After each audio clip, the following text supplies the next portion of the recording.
Olha só, pessoal, essa tubulação que foi feita, o pessoal disse que vai voltar e vai colocar aí uma base de concreto de 10 centímetros de altura, 10 por 20, ou 10 por 10, para a tubulação descansar em cima dela. Mas não se pode fazer esse tipo de tubulação em cima da laje, porque como vai impermeabilizar? Olha só esse tubo aí, ó. Ele está embaixo fazendo um calço. Olha só que ele até cortou a manta embaixo, marcou, né? Então isso compromete a impermeabilização. Então você precisa tomar muito cuidado com relação a isso. Mesmo que depois vá fazer o serviço, não coloque tubo de PVC embaixo.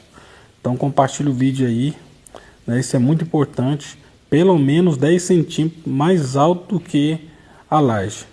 É importante salientar tudo isso aí. Ok? Compartilhe o vídeo. Até a próxima.